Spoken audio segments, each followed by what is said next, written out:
Chapter 6. Healing ceremonies were usually conducted on weekends, but more men were getting sick. Touso and the healthier shamans ran between households to save as many as possible.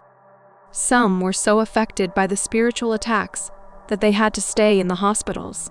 The Kang leaders were afraid. The community was terrified.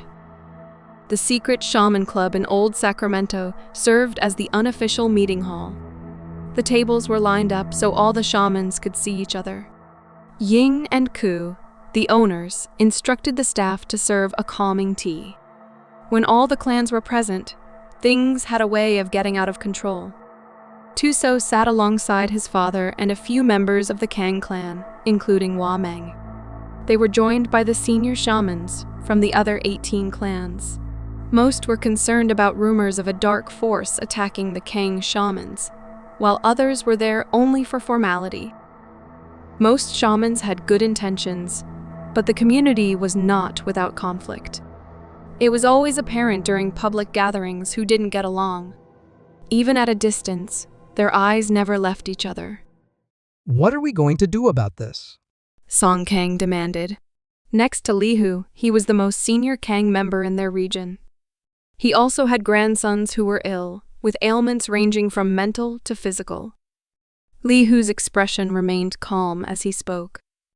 We are doing everything to protect all the Kang shamans right now. Everyone has been blessed tenfold and hidden for the time being. That's why I have asked all the other clans to come here today. This is a grave time for all of us. My sons are dying. Song was overcome with emotion. My boys are scared to even sleep at night. The nightmares have been paralyzing. We are doing all we can. As a businessman, it was Wameng's nature to be diplomatic, but he was tired of everyone blaming his cousin for these troubles. People, my family has been warning of these times for centuries.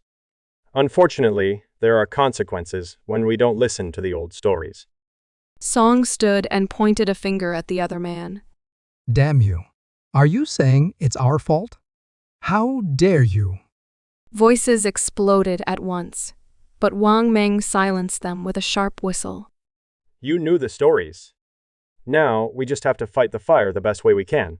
We asked all of you here because it is best to work together. The ancestors were supposed to choose the Kang brides that would protect their bloodline from Yong.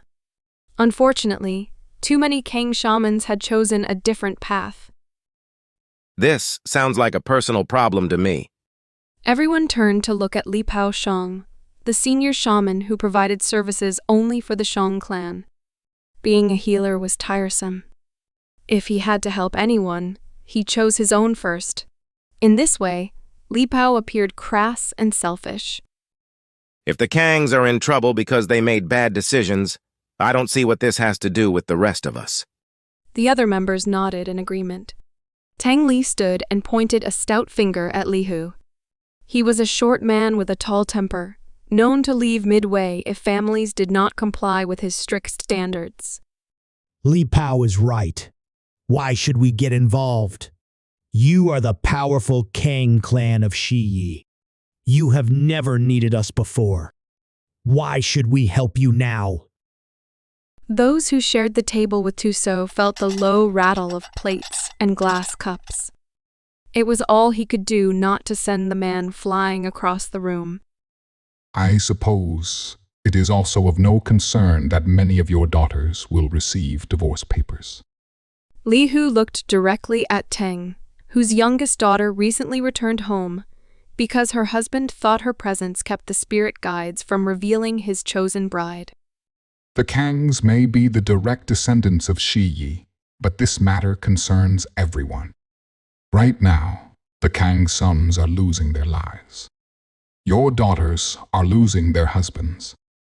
Soon, your grandchildren will be in danger. When Tang looked away indignantly, Lihu continued. Many hands make work light. Many ideas open the way. That is why I have brought you all here. We can't win if we stand divided. There was a long silence as the others considered these words. In truth, most of them were afraid. Everyone knew the legend of Yong, the soul eater, and nobody wanted to be next. What are you doing to find the chosen brides? Asked Shermua, an older man with kind eyes. Always dressed comfortably in a bucket hat and cargo shorts, no one would be surprised to find him fishing after the meeting. Wameng and his people are working to find them, and we are also making daily offerings to motivate the spirits to help. It wasn't clear why so many refused to reveal the chosen brides, but Lihu believed it was because the spirits were unhappy. If a shaman didn't follow the rules, he deserved the consequences. Knowing Du Yong's curse, all the Kang shamans should have practiced more faithfully. Our offer still stands if anyone is interested. Everyone turned to acknowledge Seng of the Vang clan. He was a tall, willowy man dressed in a black suit. A red tie was the only color visible in his dark attire, and the men around him dressed similarly. We do not need your services, necromancer. All eyes returned to Touso Kang. People are dying, and you're still too proud to admit you need help. Scoffed a young Vang shaman named Alang. His father was the willowy man in the tailored suit. Why is that? Must we wait for a Kang to come to the rescue, or no one at all? If that's so, why are the rest of us here? Touso pretended to drink from a teacup so no one would see his irritation. When he rested the cup back onto the table, his long fingers drummed impatiently against the glass. Despite being peers, Alang and Touso were never friends. At best, the two were cordial because they served the same community. Touso's family followed the rules. Alang's family followed the money. Shamans were supposed to refrain from taking money for their services. The Vangs were infamous and wealthy for reading fortunes and speaking to the dead. When they went into a trance, most shamans called out to Shiyi for protection. But the rumor was that Alang's family called out to someone else. What you speak of is dangerous, Alang. Touso managed to keep his tone calm despite the simmering in his blood. Lao Kang found his chosen bride this way. Alang replied. Isn't that why he's not here today? He's getting married. This news caused another uproar in the large hall. Is this true? How can this be? It's true. Seng confirmed. He raised a slender hand to calm the crowd. He came to us a few weeks ago. We performed the ritual last week and convinced his ancestors to show us where to find the girl. She's been living with him for a few days now, and he's been perfectly safe. There was another explosion of disbelief. Sang, do you know what you're doing? Lihu's expression was solemn. You are giving them hope through a perilous path. What other choice do they have? The other man asked, raising a thin brow in his direction.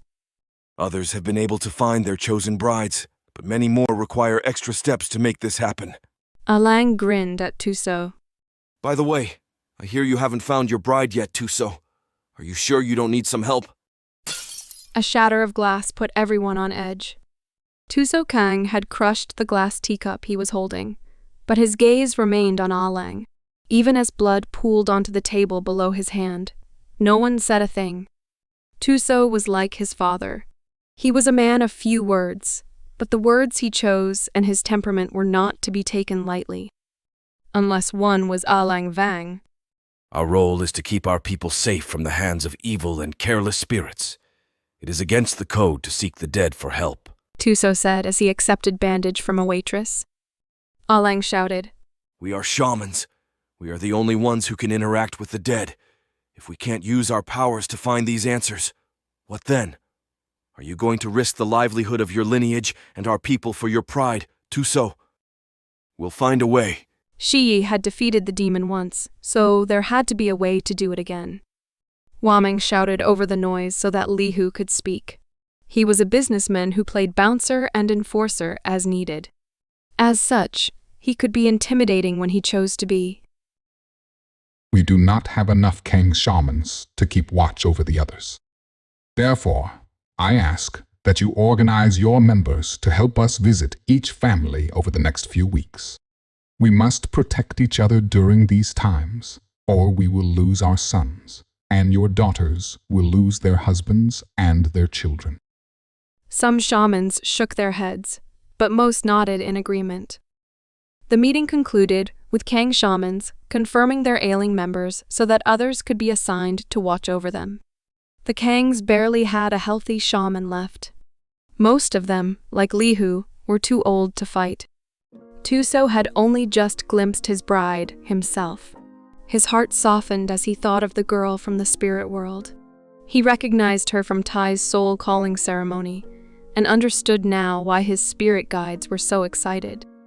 The only thing left was to find her. The ever-resourceful Wameng was already on top of it. They were going to meet her family tonight.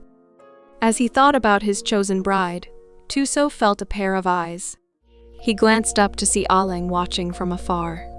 The young Vang shaman grinned and offered a mock salute before following the other shamans out the door.